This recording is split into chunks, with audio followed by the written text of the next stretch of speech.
Welcome to Tabletop Gaming Guild. Tabletop Gaming Guild is all about the experiences and memories that playing games with friends and families can create. On today's episode, we will be talking about acting like children and breaking our games. So, let's start with what it means to break a game. Now, people use the term all the time to say, a game is broken. They may be just referring to a small flaw, but when we're talking about breaking games, we're talking about finding a loophole in the rules or a single strategy that makes you unbeatable or sometimes just ruins the game. So, I'll start off with an example, and kind of what spawned the topic was Paladins of West Kingdom. This is a minor break that I found, or it's a specific strategy that I found that it's so good that I don't necessarily want to play any other strategy, which, is not, the game is not completely broken, but it just makes it a little less fun because I feel like when I'm doing any other strategy, I'm not optimizing my play. And in this case, it's what I call the tax strategy in Paladins, where there's certain cards you can get that will allow you to get benefits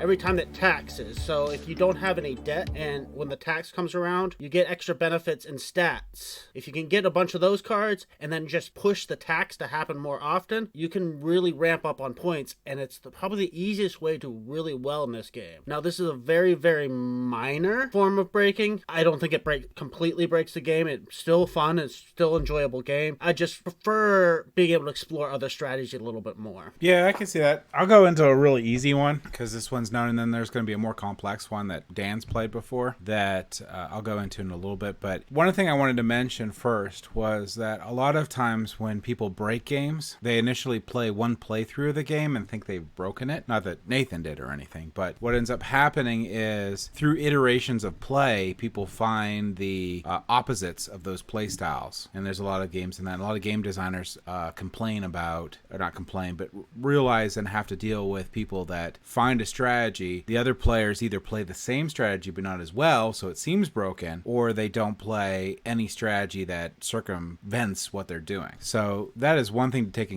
into consideration. And what I'm going to talk about, any of the ones that I talk about, anyone Nathan talks about at least two, we've played a ton. So the one I'm going to talk about, and I've proven through over 30 playthroughs of, is going to be Roll for the Galaxy. Roll for the Galaxy is a wonderful game where you're going to roll dice and you're going to basically use the dice faces. It's just like the same thing as Eminent Domain or Puerto Rico, where you're going to each take a roll. But in Roll for the Galaxy, when you roll the dice, you're going to put so many in each place, and that's going to determine what roll you're going to go for with your lead die. You can follow with some others depending on what your dice you have, but your lead die will determine which one you put in. And then you are basically playing Race for the Galaxy only with dice. So you're trying to get so many either homeworlds or the techs out, and when I forget what the player counter number is because it's been like almost 2 years since I played it, either 10 or 12. Once you hit that, the game ends. The issue with the game is that there's a lot of cool planets that do really cool things, but they cost a lot to put out. So you have to be able to use a lot of dice to put this planet out. Well, the broken strategy in the game is to use the explore action to get all 1 and 2 technologies. So it only takes 1 or 2 dice to put them out. So you're basically racing to put as many planets and techs in as you possibly can to end the game very quickly. That strategy works most of the time. And the problem with that strategy is it breaks the game. It takes the spirit of the game and it kills it. The spirit of the game is building really cool combos, having all this really cool stuff occur. But if you go with that strategy, you're more likely to win, a very high percentage chance of winning, and it's hard not to use that strategy because you know that if you go for those 1 and 2 planets, you'll get fairly good bonuses while you go along to make it even faster. So that is one of my examples of a game that can be broken from a single strategy. Okay, so that I think that what you said there makes it a little bit more interesting to me, is that you had said that it took the spirit out of the game. And so, because when we first started talking about games and whether they're broken or how to break the games, and I was listening to you guys talk a little bit about what that meant, and at first I was like, well, so most games when you're playing against other people, it's a puzzle, and you're trying to figure out the best way to defeat this puzzle. And if you can defeat the puzzle better than somebody else, that means you win. But this is beyond that. You're not even just saying like finding the best strategy is breaking the game. I think because if you find a good strategy, you're just more effectively figuring out the game.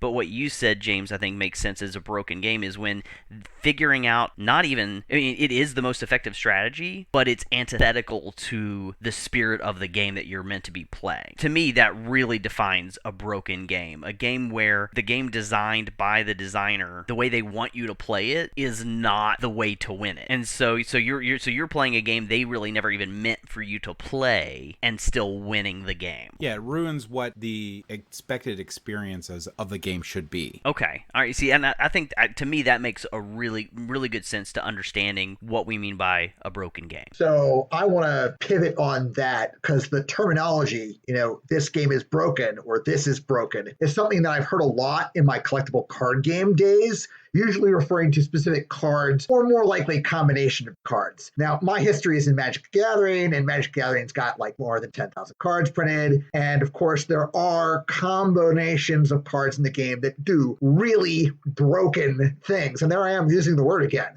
Make infinite mana, create infinite amount of tokens, generate an arbitrarily large life total, generate infinite points of damage, chain, draws, death triggers, enters the battlefield triggers, all sorts of nonsense, depending upon the cards involved. And, in the collectible card game world that I have, when someone says, oh man, that card's broken, it means it's really good. Not necessarily that it's broken, it's just really good. So I think what we're talking about here is beyond the scope of really good to the point where it's making it unfun for you and maybe the other people at the table. Yeah, and when I was playing Magic the Gathering, that generally meant it was very valuable or good card was when it was broken.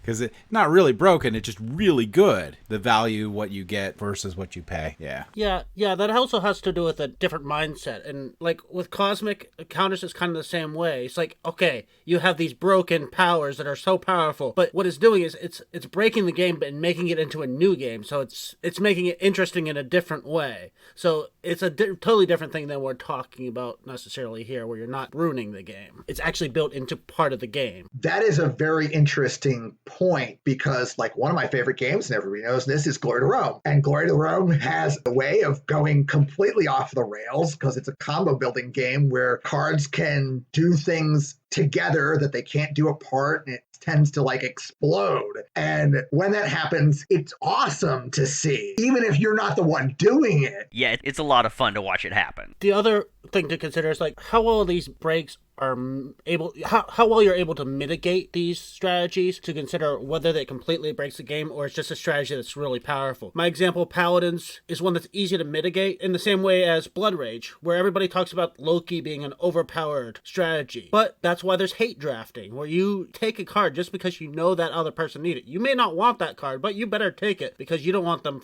getting their strategy fully fleshed. And Blood Rage is really only, you're right, it's really only broken if you allow people to have those combos. They can't actually get them. It's not possible to get those combos unless someone hands them to them. They can get one piece, but they can't get the whole thing. And the nice thing about Blood Rage is, in general, a person's strategy is fairly transparent. So it's pretty easy to snipe that one combo card and prevent them from getting it. Blood Rage is more of an example of repeated plays diminish any sort of broken runaway strategy. Right. Depending on the metagame, the player's knowledge of the game can have a big impact on this. Right. And going back to Glory to Rome is oddly not broken because every card is broken. Well, there are some that are better than others. Yeah, there is, but it's a very broken game. Like, everything is like, oh, wow, I can do this? What the heck? This is broken. And everyone has things that are broken. And you're like, how can you do this? It's a cool example of, but like, who cares? Just break everything. I think Cosmic is another example of who cares.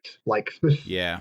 The designer's on record as saying, balance is for weenies. And I love the quote because it encompasses that game so well. Yeah. Cosmic Encounter, they require the players to create the balance and not the game itself, which works for that game. Doesn't work for all the games, but it works for that game. So then getting back to our definition of what we're talking about, a broken game being a game that when you figure out a strategy that then kind of just drains the life of the game, takes all the joy out of the game. So you mentioned one, James, already. I mean, are there other games games like this where someone has figured out a way around the game that was meant to be played in order to just win the game no matter what. Yeah, there's a lot of examples, and basically the only way you're really going to find them is you take the game as explained and then do something that is not even like remotely in the theme of the game. And a lot of times you're going to find them in a lot of different games because, again, that's breaking the spirit of the game. You're not really supposed to be there and just collect wood the entire game, and that's all you do, sort of thing. One of them I like to bring up a lot is Eminent Domain. Eminent Domain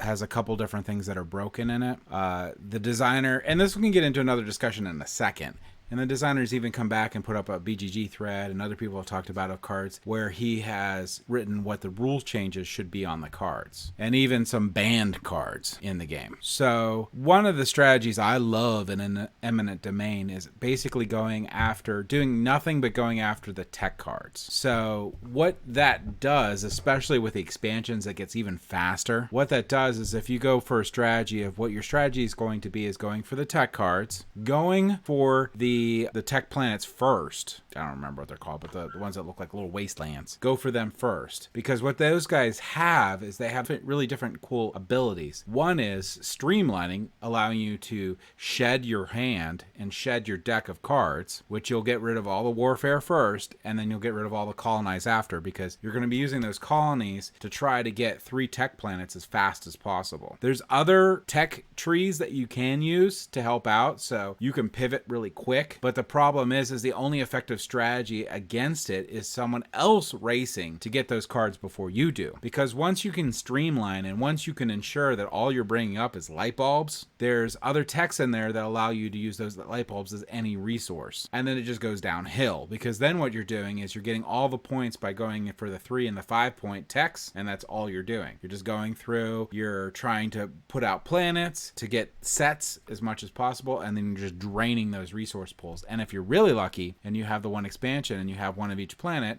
I think it's the one with the 3 different planets, you can get the one where your planets count as anything, and I can end up with a score with 120 in a game that normally has like 20 or 30 points at the end. It just spirals down, and it does break the spirit of the game, because the spirit of the game is to have a really cool deck builder where you're getting these planets, you're getting these really cool abilities, you're putting out these techs that synergize with each other, you're trying to trade, you're trying to do other avenues throughout the game, and then you just got this one jerk that's me that just races to grab those technologies. And there's so many avenues that cross between the different techs that if you know the cards, even if you don't get those tech planets, you can find ways around it to get the tech cards you need. So that's my big example. One of my favorite games. It's one of the only games that I'm nearly undefeated in. It is also the reason why no one will play it at work with me. Well, so that's the question then. So you've kind of found this way of winning. So do you think that this is a broken game and that that's breaking the spirit of the game, the theme of the game? And if it is,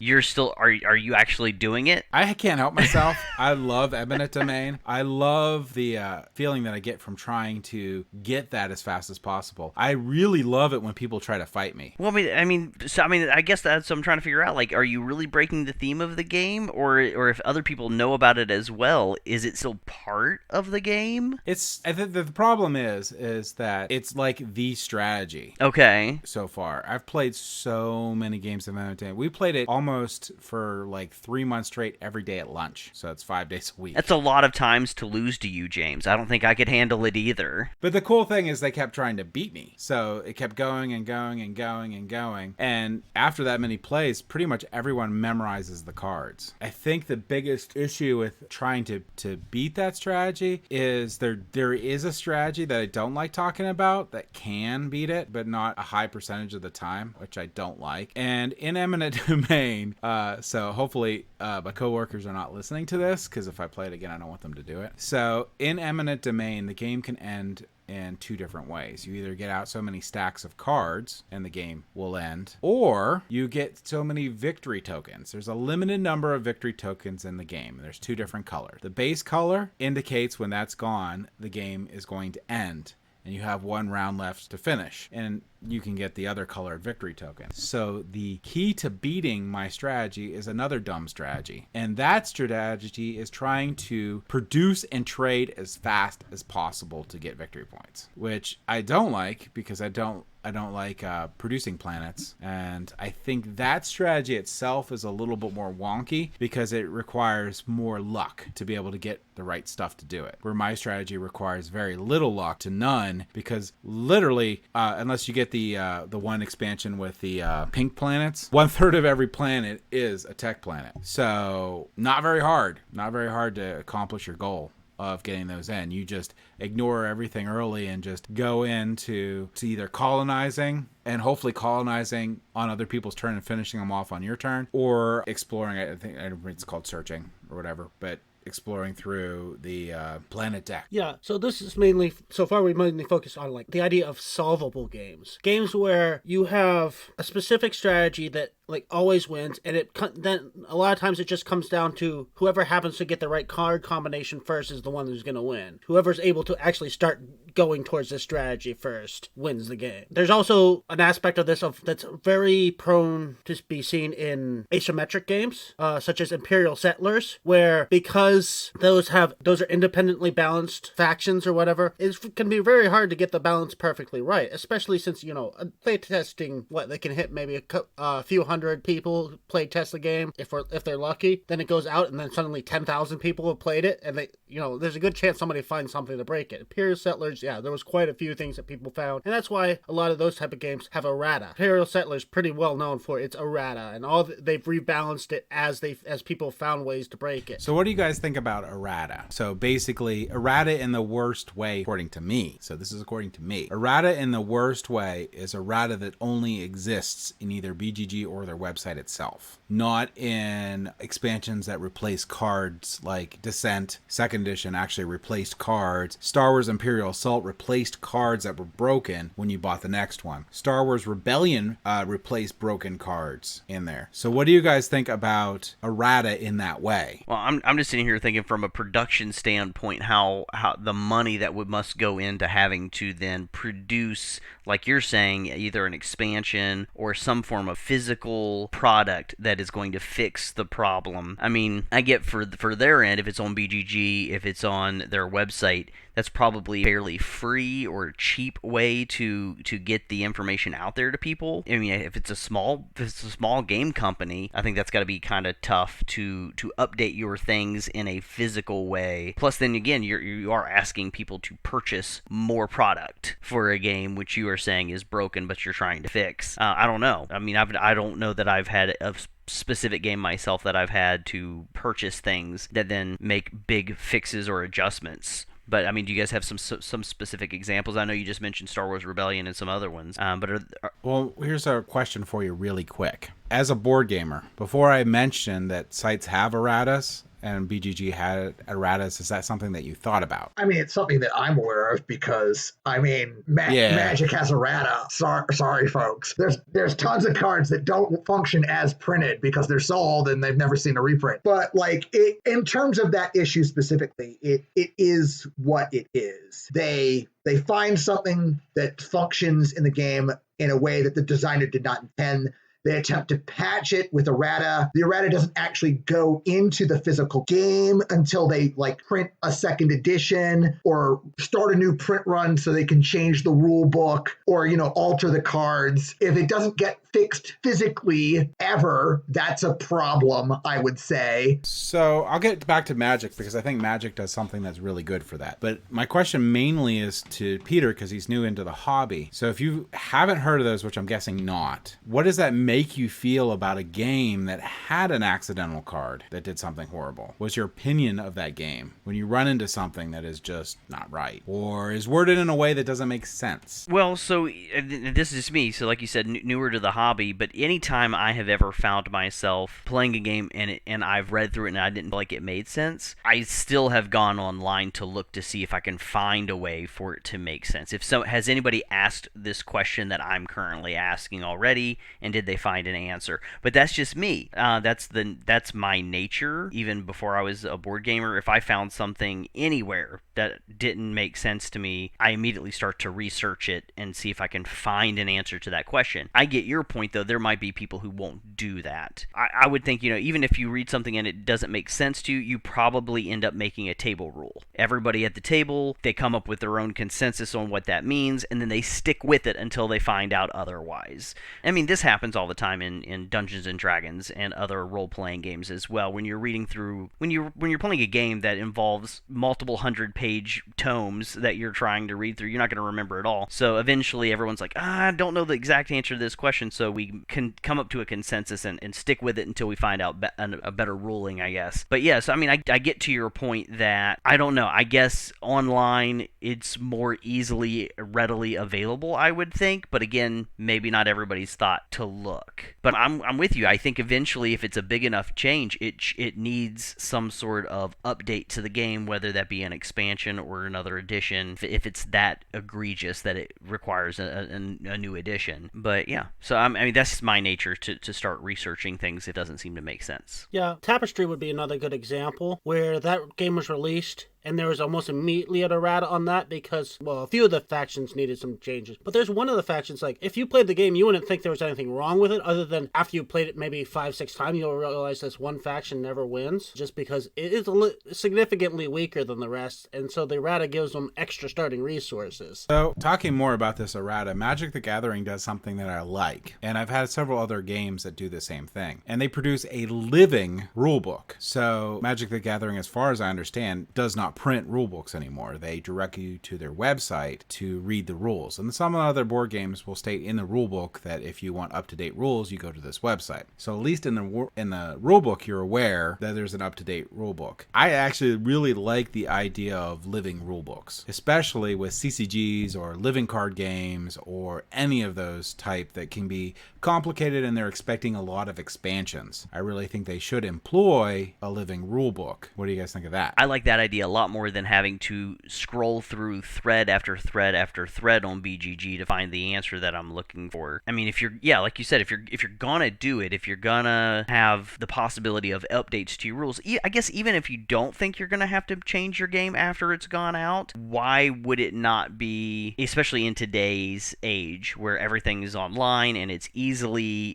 updated, why would you not just have your rulebook online? Like you said, I mean, most of them are anyways, they're PDFs online, but why not in your rulebook in the physical game say, hey, every so often check out this site for all updates and changes to the rules of the game, because like a lot of things, like Nathan was saying, playtesters are not easy to come by, and you're on a certain schedule of time. So no, I like the idea of a rulebook. I don't know that I've had a ton of instances of that in my gameplays, but I know you said like Magic the Gathering apparently has this. What are some other games that have this? Your Lord of the Rings LCG, I think you were talking about that, or someone was. The Lord of the Rings living card game does. A lot of your living card games do. A lot of your CCGs do. I'm trying to think of the board game that I have that does, and I know that some of the Kickstarters I've backed have living rulebooks, which is another thing. I think all publishers should have their rulebook available for their game, because it's really nice to be able to read that rulebook to see if you're going to like the game before you get it too. But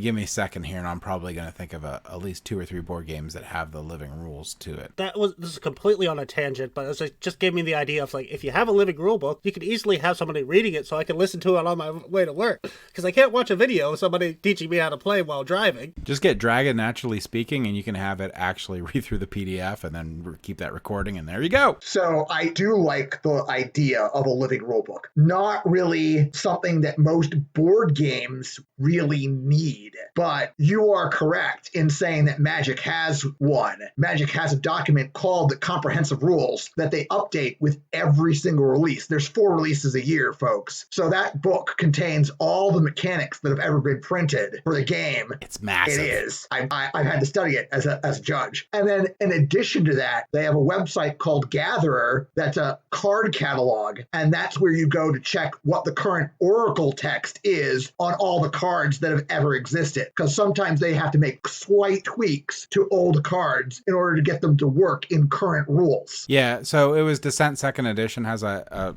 sort of a living rule book. It has an updated rule book on there. A lot of the Fantasy Flight ones do too. Yeah, and a lot of the makes sense for Fantasy Flight because they have some complicated games. And like some of their games have a lot of expansions. A lot. Uh-huh. So I think anything with a ton of expansions, like where they did a single mini for like 1 billion of them and they had little rules for each one and they're shooting out like a machine gun, you need to have a living rule book for that. It's insane. So I guess as we're talking about broken games, as we're talking about breaking the spirit of a game through, I guess probably I would assume then an unknown strategy, then I mean, is this a board game designer issue as you're, like Nathan was saying, as you're playtesting your games, as you're building your games? Do board game designers purposefully try to find ways that their game is broken so that they can make sure that that doesn't happen? Is that, I've never designed a game, is that something that happens regularly? Oh, I have heard stories of board gamers and board game designers that take their games to like an experienced play group or a play group that includes other designers. They have people in their playtesting bubble that will try to break the game. And at a certain point in development, it is helpful for them to have somebody to try to break the game so that they can fix it before it releases. Yeah, and it's a very varied and subjective thing too, because it depends on how much time and how much money they want to put into developing the game before it's released. So games will have varying amount of playtesting done before they go out, and the playtesting can include different criteria. Like a lot of people are just focusing on, hey, does this actually create a good experience? And if you're playtesting only to that, you may not find like someone collecting all the wood all the time is just going to crush everyone, because that's not the point of the game. Also, last minute changes before publication to try to correct issues can actually create issues that they weren't aware of. In addition to that, you have, even if you can get a couple hundred people to playtest your game, hopefully if it's a good game, you'll have a couple thousand playing it. And some of those thousands are going to be your epic fans that are just going to play crap out of it and memorize every card. That is something way beyond what a normal playtester is going to be willing to do. So it's super hard and super difficult to be able to find all these. And that's where it's nice when you have second editions of games and third editions of games where they paid attention to what went out and what wasn't quite balanced right, and they can try to fix that for very popular games. Yeah, Fury of Dracula is a good example of that. It's like they're in the third edition, I believe, and every edition they've kind of tweaked the balance just slightly, trying to get just right so that, everybody feels like each strategy has an equal chance of winning. And then a lot of times in playtesting, it's like, that's why it's like, okay, if you have one strategy that's like super weak, they have to ask themselves, why do we even need to have that possible strategy in the game? Can we just cut that element out of the game? Does it hurt anything? So yeah, it's just a matter of like, what do we need to nerf? What do we need to take out to make this a strong, solid, balanced game? That brings up a very good point too. That gets into a segue for me that I would like to bring up because it's the same thing. So a lot of times when you have Kickstarters, what you end up doing is you have a mad rush to add large amounts of content to a game. And a lot of times with the cheapest content you can add, especially in asymmetric games, is more asymmetric player powers or more asymmetric cards or more powers to the game. So when you have a game that you're bringing to Kickstarter and you have tons and tons of tests on it and you're running through your Kickstarter campaign and you're adding all these, and this happens with CMON too, a big company, when you start adding all these additional players, all these different cards, all these different things in the game, it becomes increasingly difficult to balance the game. So I know I can bring up a ton of examples of Kickstarters that have gone too far, how much content they added and how the game can break down. Even Blood Rage breaks down a little bit with like the God expansion, which I don't use and I don't believe most people use with Blood Rage, just because of the fact of what it is, simple thing, but it actually, where you have a god that goes down in a certain province that changes the rules in the province, just warp the game too much. So what do you guys think about content for content's sake and not necessarily being balanced and potentially breaking the game? And some of these, last minute add-ons don't even get play tested at all. all. Yeah, I've had a couple Kickstarter exclusives sent to me, and I had to look up the rules because I couldn't even tell what they did. Mm-hmm. You're talking about like bloat almost, right? Yes, a bloat that breaks the game, but it's not hard for bloat to break a game. Not bloat in the terms of like the amount of stuff that comes in the box. It's not like the box weighs, 50 pounds. Yeah, if you get a whole bunch of meaningless miniatures, it's still meaningless miniatures. But if you have miniatures that do specific things in the game, it becomes more dangerous the more you add. So the more stuff you add that changes the game, the harder it is to balance it. That, fortunately, is a trend I think game designers have been steering away from, to add complexity to a game for complexity's sake. I mean, that's not good it's not good for most games. It's not necessarily good for all games. There's a certain kind of game that wants that and a certain kind of player that wants that, but like it's niche within the niche, you know what I mean? Yeah, and I will say that hasn't broken everyone away from that. There is, like, if you look on Kickstarter, it's a lot. Even my Eric M. Lang, my favorite designer who's ever walked the face of the planet. If you look at the Blood Rage Kickstarter, the Rising Sun Kickstarter, which was the worst for it, and the On Kickstarter, there's a lot of stuff and a lot of complexity added. Rising Sun is rough because of all the stuff that gets added. You have all these things you have to pay attention to every time you try to get cards. So a lot of the game is bogged down in actually just reading what all these cards you can purchase do. And then to make it worse is when you could switch through different card sets each time, so it makes it really hard to try to figure out what all happens. I find in like Rising Sun specifically, I forget even what I can do. So I forget the abilities that I have, the things I can do, the benefits or detriments I get in areas, just because there's just so much stuff. I know I found that with the one play I had of, Heroes of Land, Air, and Sea, with all its stuff. I kept forgetting what all the junk I could do. There's just so much stuff with all the expansions and stuff. Yeah, I was going to say Heroes of Land, Air, and Sea is definitely a good example of a game that's actually really simple, but yeah, they just kept adding and adding and adding, and it's like I've only got it out like 3 times over the last, I don't know, it's been 4 years I think I've had that game, because it's just too much. So I'm thinking about this particular issue, and I'm comparing it to an issue that I found in a couple of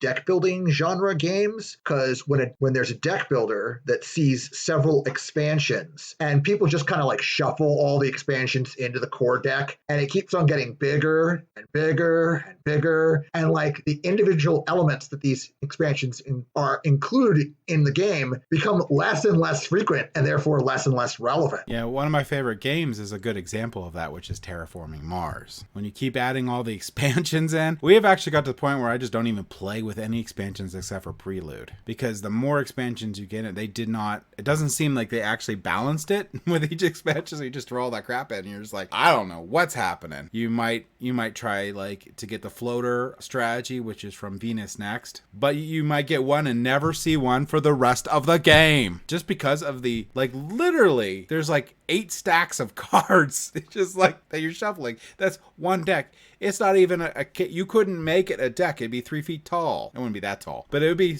too tall to actually be a freestanding deck of cards during the game. So I think we can say pretty conclusively that yes, at a certain point, extra content can break a game. This is not the players breaking the game. This is the game breaking itself. Yeah, you get a lot of diluted decks through that. An example of a deck that does not become diluted, but becomes more complex to create a game with, is Dominion. Dominion is a wonderful deck building game. It's very simple. It's basically themeless, but it's really nice. It's very clean. But the problem comes is they have so many expansions for Dominion that you could literally have like 3,000 cards. The way that Dominion plays is you're going to pick 10 of them, and that is the market that you have for the game where you can purchase those cards from. But the problem is there's so many different cards with so many different things that to make a good market, the cards have to synergize. So if you have more and more of these expansions, it becomes more and more difficult to make a good set that is balanced. Because the worst thing that can happen in Dominion is having 2 cards that are good or really good and the rest are mediocre. Because what it means is the people that get those cards the fastest win. And there's a huge fan base for Dominion, and there's a lot of pre-done sets that are voted on that include all different expansions, and that is the way I recommend playing Dominion, by only going to their website when you start getting expansions and looking at the pre-generated sets and trying to go off of those that are fan-made, that have fan votes. There's also a couple apps that do it. But Dominion is an example of a game that you're not really bloating the deck, but because there's so many choices and they need to synergize to make a good market, it makes the game harder to play. Yeah, I thought I'd give an example of the polar opposite, a game that actually did a really good job, has done a really good job with the expansion so far, is Wingspan, where she made a concerted effort to make sure any card added maintains the percentages. So if you're looking for a certain trait on a card, it gives you the percentage of how many of those are in the deck, and with each expansion, she maintains that number. So you're still going to have the equal chance of finding that type of card. Yeah, I'm going to be interested in how much math she has to do to include each of the expansions as it goes along. I'll probably break my head at that point. Okay. So it seems like we've talked a lot about like solvable games, and when that solvability breaks the game. There's another type of breaking that we haven't really talked about too much, is where it breaks because the rules aren't clear. We kind of talked a little bit about like when it breaks because the rules aren't clear. But when sometimes the rules will be straight up wrong, or a card will be misprinted, and how you interpret that card can also cause a game to break. And that, I guess, comes in a lot with when you have to house rule, because you interpret this one way, but then it's not any fun. So you want to kind of make sure everybody agrees on one interpretation that's most fun and most true to the spirit of the game. Yeah, and house rules without constant play can actually break a game itself that isn't broken just because you think it is too. So that also can exist. So it's a fine line in it. And we could do a whole thing on house rules, because I have some games that I actually did permanent house rules on. I've got at least one. But let's not go there today. Save that topic. Yeah. I think we'll get back to that one. House rules one would be an awesome podcast. I would have a lot of fun with that one. Hey, let me make another pivot here, because I want to talk about how role-playing games can be broken. Pete?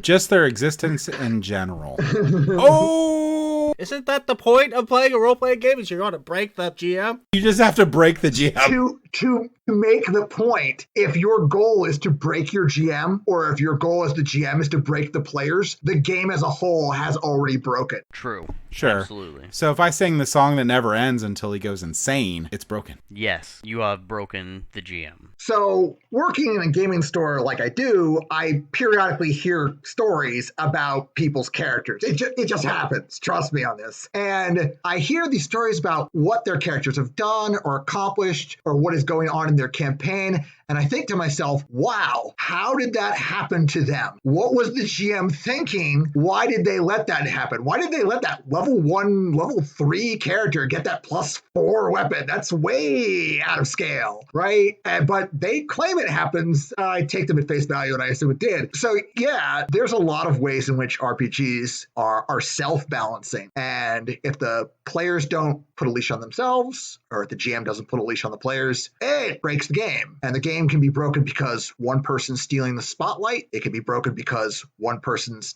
not getting a turn at all. It can be broken because one or more people are not having fun for any reason. Yeah, I think a big thing that comes into play with role-playing games, and the quote-unquote broken characters or whatever, I think a lot of it comes down to setting expectations at the table before you begin playing with your players. I personally don't have too much of an issue with this, especially when playing a home game.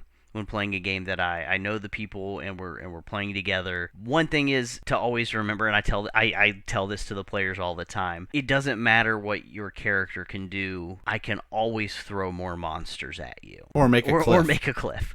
But I think with role-playing games, the big thing is to, as often as possible, you're playing with people that you know, that you have set expectations together, you understand what everybody, including the GM and the players, everybody at the table, what they want to get from the experience of playing the game. And I err on the side, this is my personal preference, I err on the side of the players. If the player really, really has this uber fantasy of playing some character that, in my estimation, would be incredibly way too powerful. But that's the fantasy. That's the that's you're playing a role-playing game. Of course you want to play this super powerful character. It's up to me then as the GM to still find a way to challenge that character. How do I make the game challenging for you? Because even though you still want to have this incredibly awesome, powerful character, if you're just walking around and you can snap your finger and win, is that really fun? I mean, I feel like you still have to have some kind of challenge in the game, and so that's usually my goal. I err on the side a lot of the players, and then do my part to balance the game after that. Especially if you're playing a game, though, that you don't know very well. I mean, if you're a first-time GM and you've sat down to read the rules and you're playing for people who are really well-versed in the game, it could be kind of overwhelming if they come into it, again, with the purpose of just blowing up the game. And I think it's a little bit harder when you run at conventions or places where you might not know the players. I know that's why, that is specifically this right here, this reason is why they have Adventurers League, and it has special rules that go beyond just the rules in the Dungeons and Dragons main core rule books. They have their own rules to try to make sure that when you go from one convention to another convention playing at a table where you probably don't know anyone, your character is not, air quotes, broken. And that, again, people can try to find their way around those types of things. And I think, again, a lot of this goes back to what we were talking about, even with the board games, is, are you playing the game in the spirit in which the game was created? Are you there to play the game and enjoy your time with the other people at the table? Are you there playing the right genre? I mean, whatever it is, why are you at that table as a GM or as a player? And if you're there to break the game, more than likely you're going to find a way. And then I think it's up to everybody at the table to say, am I willing to sit at this table and continue playing? To be totally honest, I mean, James talked about, he has found a game that he can break, and it's hard not to now because it works, right? It works every single time. But that's just, I don't know. So I don't know if that answers the question. That's just my personal input. But I think a lot of playing games with other people, again, it's in our tagline, it's the fun, the memories that playing games with friends and families can create. If you're really there for the fun, are you going to probably be the one to try to break the game and ruin the fun for everybody else? Probably not, So I think a lot of it is who you're playing with, knowing those people, setting expectations. And in role-playing games, if you've got a GM who knows what they're doing, who really has played the game a lot, they're going to find ways to rebalance the game. I feel like it would be harder to do in a board game setting because most board games, it's player versus player. And at that point, there's no person sitting at the table saying, okay, my job is to make sure that everybody has a good time. That you don't have that at board games. Whereas role-playing games,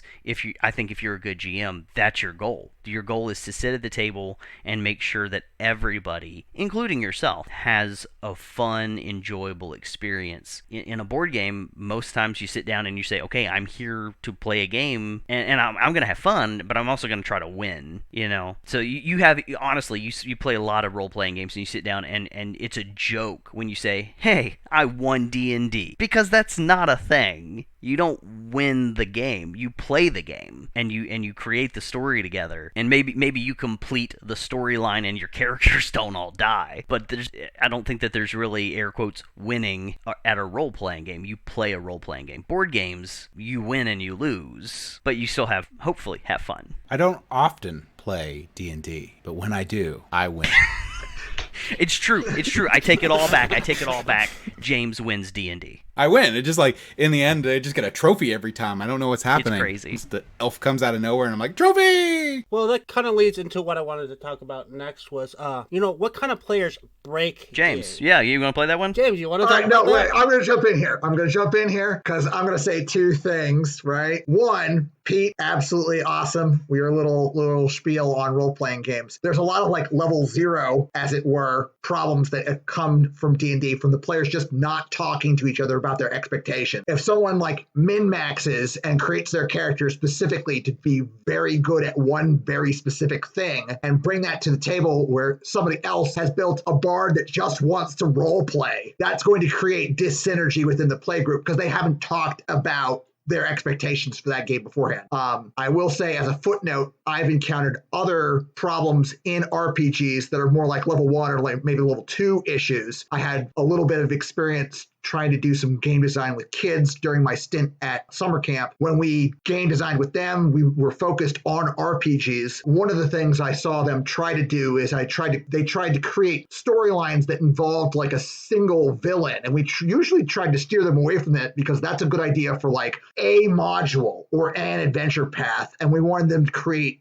a game, right? So that's just something else. What kind of players break games? So that was going to be like my next question, because in my head, I'm thinking, okay, Spike will absolutely break a game to win 100% of the time. If it involves winning, Spike will break it to win, because that's what Spike does. Timmy, Johnny, Vorthos, I can see Johnny doing it because Johnny likes crazy combos, and they might find a crazy combo that's going to win, but they're out there for the craziness, not necessarily the win. Yeah, and a typical board game analogy is a min-maxer or someone that's super analytic. A min-maxer breaks RPGs. A min-maxer breaks board games. A min-maxer plays an RPG to make the most efficient play regardless of theme. So they will go for the most broken magic system in D&D or the most advantageous roles in D&D just to make the best possible character, regardless of backstory or rules,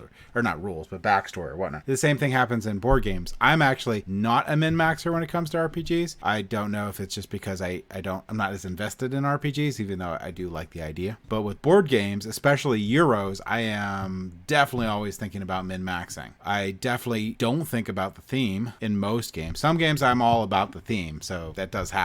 But in most games, I'm all about what is the most efficient way to get the most possible points. Well, because that's the game. It's not. That's the problem. The game isn't really about what is the most efficient way to get points. For a lot of people, it's what is the funnest way to play the game. And I found out early, if all you care about is winning board games, you're not going to like board games. Well, definitely not me. So there is something, it is fun. Like in my heart, I do want to do that. But if I lose a game, I'm not broken. I just gravitate towards trying to figure that out. And some thematic games are like taboo to me to do that with. And most of them run around themes that I like to, or cooperative games. But I could just see as easily as someone else doing that for those. James, I think you hit on something there, because players are going to do whatever they find to be the most fun. There is a psychographic of player that is like the hyper-competitive player, where they equate winning with fun. So they are going to pursue the fun, but the fun for them is the winning. So the winning is what they're going to pursue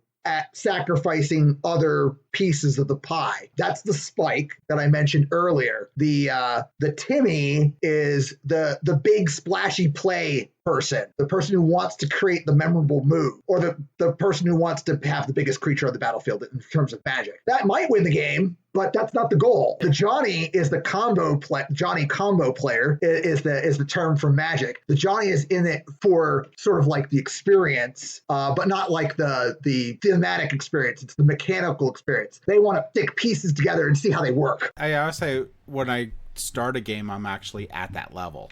So when I'm starting a game, I actually try to like suss out all the different strategies and play it a different way each time. And then what I do is personally, I try to get a better score every time. So my goal is more, did I beat my previous score, regardless of what other players did? And what do I need to do if I didn't beat my score because of what some player did? But yeah. And just as a footnote, there is that last psychographic, which is probably the least well known because it was defined later in Magic's lexicon. Magic calls it the Vorthos. The Vorthos is the player that cares about the thematic storyline. So in board game terms, they are the thematic player that is there to tell or explore a story. Like have a giant goblin deck. Goblin decks are awesome. And there's one more type of player that wasn't mentioned there. It's just the social game, and the one that doesn't even care about the game per se, just wants to an excuse to sit around and talk. And that's what most board games are. Which is not as prevalent maybe in Magic the Gathering because it's more competitive, but for a lot of board gaming, especially party games,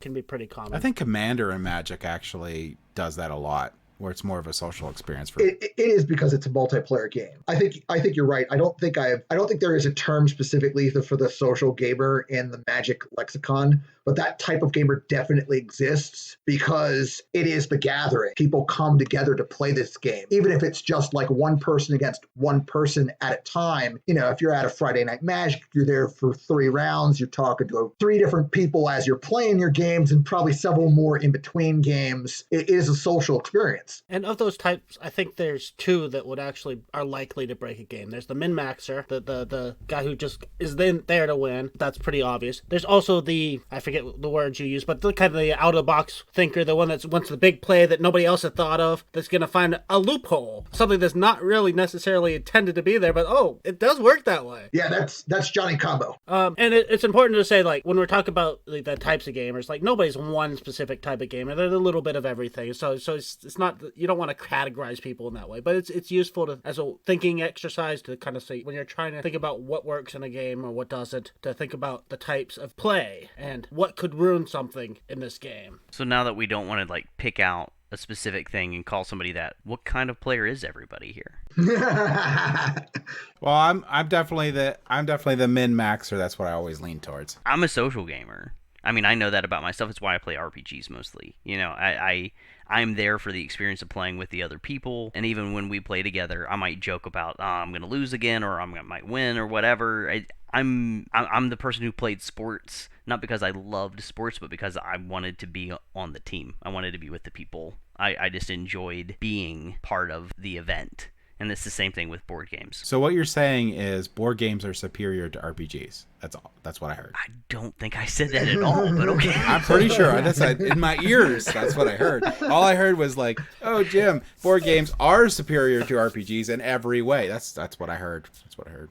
Like you said, Nathan, we're all of these categories, and sometimes different levels at different times. Really, I used to be in a spot where I would more closely associate myself with Spike, the competitive player. Now I'm much more laid back and casual. When you start playing multiplayer games like Commander and board games, you have to admit to the fact that your win rate should, hypothetically, if there are 4 players at the table, be only about 25% of the time if you're any good. And the spread isn't very wide between your worst performance and your best. So nowadays, I think I more closely identify with probably the combo player, because I like exploring and like poking at things and combos. I mean, I have all these engine building card games that are just combo building. So yeah, I'm absolutely the same category. It's like, how does this bit work? How does this bit work with this bit? And it's just like fiddling with the pieces. Yeah, I'll say that I'm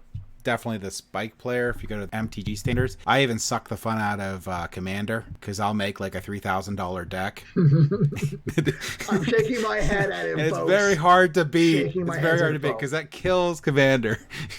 But you can also see these profiles in the way we acquire games too. It's like, as an exploration gamer, as like one that's trying new things all the time, it means I buy a lot more games and I'm constantly trying out new games rather than playing the same game 1,000 times. Whereas the Spike or the competitive player is probably going to play the same game many more times than me. And the social gamer as well would play more games because it's more about the people than the game itself.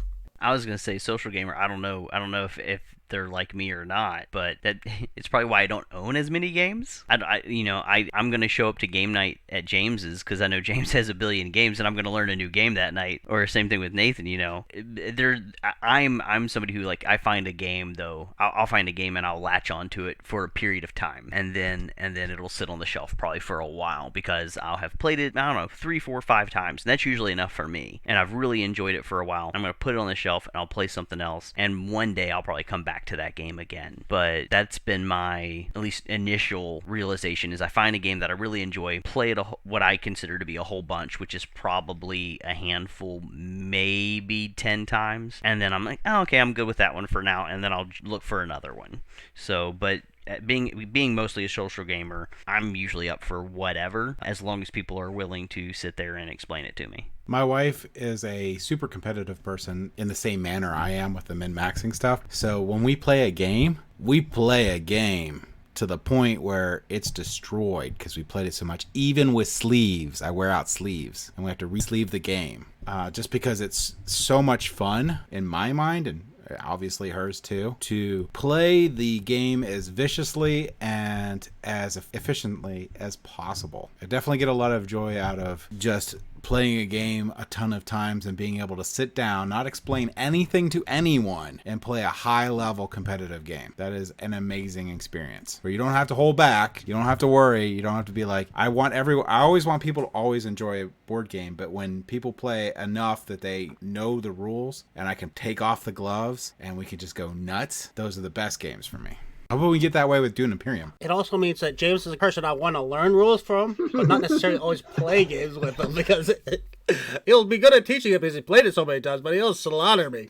Yeah. There's also being a sibling that you also don't hold back on to for no reason whatsoever. Just cuz. Well, James and Nathan have both talked about at least one game that they've broken. I'm trying to think if there's one that I have broken. Have I ever broken a game? I mean, it wasn't designed to be broken. Like, I've broken in Glory to Row, but that's pretty easy to break. I've broken Magic, but that's pretty easy to break. And broken as in gone infinite, not broken as in like turn 2 win or turn 1 win. Oh, that's what I loved about MTG is that you can make turn 2 win decks. Even in, I loved that. Also very expensive to get into that hobby. Yeah, I can't say that I specifically have broken a game. I've gotten to a point where a game was broken for me. At the beginning of the podcast, James was talking about Roll for the Galaxy. I played Race for the Galaxy, and I realized at some point in time that by just playing cheap improvements, you could get to the 10 or 12 cards necessary to trigger the end game, and you can win very quickly and very consistently before somebody else can assemble an engine that can beat you. And so it was just straight up race. And when I discovered that, I just got rid of the game because I didn't want a race out of that game. I wanted an engine builder of a sort. And after I saw that, I couldn't unsee it. So that's why I got rid of both actually too. But Roll for the Galaxy is worse because it's faster. Race is slower. Even though that's pretty quick, you can win by turn 4 in Race for the Galaxy. You can win by turn 3 or 2 and Roll for the Galaxy if you got a good starting group going. I was actually just playing a game called Subatomic that it's kind of a little broken in that it's supposed to be that you have your starting cards, and you can use those starting cards to buy tier 1 cards. So basically you're going from your starting cards at quarks, and then you're buying small particles and using those to buy large particles, and then you're supposed to buy atoms with the large particles. But the actual strongest strategy is to skip that second tier, just buy the small particles, and you can just go straight and start buying your atoms and just, and skip a whole section of the game. And so it's a little bit of a weakness to that game. Takes a lot of the fun out of it, unfortunately. That sounds like it could be broken for you. Yes. Well, before we wrap up, does anybody want to tell us what's the game that you've played most recently? I just most recently played Quest for El Dorado and really enjoyed that. Speaking of racing type games, played that 2-player and had a really good time playing Quest for El Dorado. And I have been playing 8-Minute Empire Okram's digital edition recently a bunch because I can sit down and play it in 8 to 10 minutes. It's pretty close when you're playing that digital version. So I've played both of those games very recently within the last day or two, and I've enjoyed both of those quite a bit. So I'll go because mine is the weakest. So I played a lot of Cover Your Kingdom by Grandpa Beck Games, and Cover Your Kingdom is it plays a ton of people, but we played 5, whatever, but it can go higher than that. In Cover Your Kingdom, it's the same as Cover Your Assets, if you ever played that game, where you're just putting down pairs and you're trying to cover the pairs, and your opponents can attack the top clan in Cover Your Kingdoms and try to steal it. So you're basically trying to get your most valuable clans covered by other clans. And that's basically the gist of the game. And at the end of the game, whoever has the most points wins. And a lot of times, you'll get a lot of points from these battles because someone's going to win a giant stack of cards. Because when you battle, you have to play that same creature. The opponent can play the same creature, and there's wild cards that can be put in play, and you can end up with pretty large stacks of a clan. It's a very, there's a lot of variability to the game, and there's a lot of luck, and there's a lot of trying to have people not pay attention to you. And that's the only reason I've won it each time we played it, is because there's just no one pays attention to the old guy in the corner. So, and it ends up working really well when you just put cheap clans on top of each other in the entire game. The other game that I did play 8 Minute Empire. I love 8 Minute Empire. I've loved it from before. I like the digital app. It's awesome. I was also playing a new digital app, which is called Crimson Company, which is free. And Crimson Company I specifically like because the bidding mechanism where you get cards, I've never played a bidding mechanism like that, and I really, really, really, really like it. So the way this bidding mechanism works is it's a 2-player game. Let's say I put 3 coins on a card and I want it. My opponent has the option of paying the same 3 coins and taking the card. So you're like, wow, that doesn't make any sense. But it does, because if they pay those 3 coins, I get my 3 coins back and I get their 3 coins. So I effectively lost a turn, but you have a finite amount of money that you get a small income between rounds. So the amount of money that you have is very low. And if you place a bid on a card and they don't fight you for it, that money's out of the game. So you're ending up with your normal amount that you get if you're playing it well, it's going to be about 6 or 7 total money. So you have to plan when you're going to try to take these cards. How much money am I going to put down? You have to look at it's a lane game. So however many cards are in a lane, the power's added up and that person wins that lane. You have to win 2 out of 3 lanes. So you're paying attention to when it triggers for that lane to score. If you're going to let that person take that card, you have to pay attention to how much money you want to put down. You don't want to put too much, but you don't want to put too little, that it's worth it for that opponent to steal that card from you. So theoretically, they can get 2 turns in a row if you don't steal a card from them. I really like that bidding mechanism. It really works well for 2 players. And there's very few bidding mechanisms that I've ran into that ever work for 2 players. And this is one of the few ones. But that is called Crimson Company. It's a free app. It's also a board game that I believe is on Kickstarter right now for their expansion. I think it's a master set that they have. It may not be the most graphically amazing game on the face of the planet, but it is a very, very fun game and a very well-designed game. So yeah, if you're looking for something like that, I would recommend checking that game out, watching a couple videos on it, and potentially backing it, because it is a well-designed, very fun, very, very fun game. Actually, by the time this airs, it will no longer be on I wonder if they might do late packages. So, and it's an expansion, so you can still buy the base game. It's just the master set, so you can get the original game and all the expansions already. It's just this is the master set version. I wanted to jump back to Cover Your Kingdom by Grandpa Beck's game, which Grandpa Beck's is like, most people probably never even heard of Grandpa Beck's, but they did Skull King, and Skull King is a really good game. It's they seem to be focused on the small, quick card games, very light rules, and if you want something quick and easy filler game, Grandpa Beck seems like a good choice. I haven't ran into a Grandpa Beck game that I don't like. And when it comes to light or social games, I'm very, very, very picky. On games that I might enjoy playing it, but games that I actually bring back to the table, I'm very picky. And I haven't ran into a single game they've made that I haven't liked. So I have been playing, I'll mention 2 games as well. Earlier today, me and Ken sat down at Tabletop Simulator and we played Oracle of Delphi. Oracle of Delphi is an older title. It's a Stefan Feld game. I must sadly report that I actually enjoy this Stefan Feld game. I've played a couple of his other games and haven't enjoyed any of them, but this one I kind of like. It's effectively a race. At the beginning of the game, you start with like 12. They're called Zeus tiles that represent objectives that you have to complete, and you have a boat on the map, and it's effectively pick up and deliver. You have to go get an offering cube and deliver it to the temple. You have to go get a statue and deliver it to a special kind of island where you erect statues. You have to go to defeat a monster or a few, and then there's some island tiles that you have to explore. But it's a dice rolling game. The game uses like these favor tiles that you can spend to adjust the dice that you rolled. So there's a decent amount of mitigation involved, and oracle cards that you can play out of your hand to get like an extra action. It's actually pretty well put together. And then the other one that we played just last week was Glenmore Chronicles 2. This is only the 3rd or I think 4th time that we've played this game in physicality. We played it online before I actually acquired it. So we've only tried 2 of the 8 Chronicles in this game, and I have yet to play this game where I didn't like what it was doing. So that's always a good sign. That's a very good sign. So I mentioned that I've been playing a little bit of Subatomic, but the funny thing is, though, we've been talking about personality types, and I've been doing something that's very out of personality type for me. And I've been playing one game over and over again. I've played this many, many times. I probably played it 12 times this week. And that's Dune Imperial.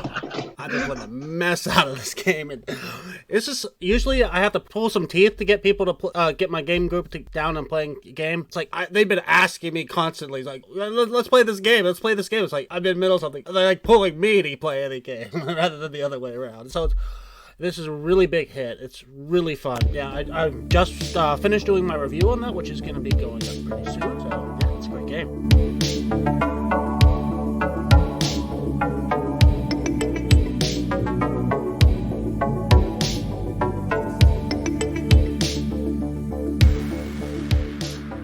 Thank you for listening.